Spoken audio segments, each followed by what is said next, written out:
কেউ ফুল হাতে দাঁড়িয়েছেন বাড়ির দরজায়, কেউ ভিড় করেছেন নন্দনে, আবার অনেকে ভিড় করেছেন টুইটারের পাতায়। অক্ষয় কুমারের টুইট ঋতুপর্ণ ঘোষের মৃত্যুর খবরে গভীর শোকাহত। অত্যন্ত প্রতিভাবান পরিচালক ছিলেন, তার সঙ্গে বেশ কিছু সুখস্মৃতি রয়েছে। অভিষেক বচ্চন টুইট করেছেন, তার সঙ্গে অন্তর্মহলে কাজ করে আমি সম্মানিত। অত্যন্ত ভালো পরিচালক, আমার পরিবারের সবাই তার সঙ্গে কাজ করেছেন। সিনেমা ও জীবন নিয়ে তার ভালোবাসা ও প্রাণোচ্ছলতা মিস করব। লন্ডন থেকে শোক বার্তায় ঐশ্বর্য রায় বচ্চন জানিয়েছেন, ঋতুপর্ণ ঘোষের মৃত্যুর খবরে আমি মর্মাহত, বিশ্বাসই করতে পারছি না। তার আত্মার শান্তি কামনা করি। টুইটারে ফারহান আখতারের প্রতিক্রিয়া, অসময়ে চলে গেলেন।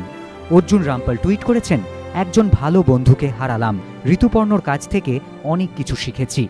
শ্রেয়া ঘোষাল লিখেছেন, আমার অন্যতম পছন্দের পরিচালক আর নেই, সকাল থেকেই মন খারাপ।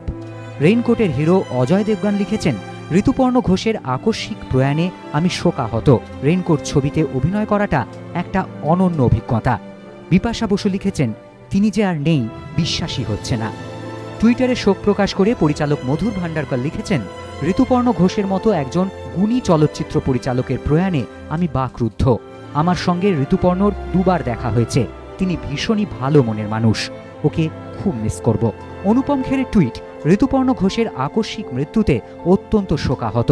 আমার প্রযোজনায় প্রথম ছবি বাড়িওয়ালির পরিচালক ছিলেন ঋতুপর্ণ। কঙ্কনা সেন শর্মা লিখেছেন, তোমাকে চিরদিন মনে রাখব।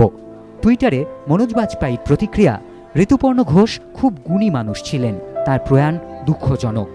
অভিনেতা সিদ্ধার্থ টুইট, বড় পরিচালক ছিলেন, তাড়াতাড়ি চলে গেলেন। দিব্যা দত্তর প্রতিক্রিয়া, দ্য লাস্ট ইয়ার, তার আত্মার শান্তি কামনা করি। দেব লিখেছেন, কি বলবো জানি না, তোমাকে মিস করব দাদা, তুমিই ছিলে পথপ্রদর্শক।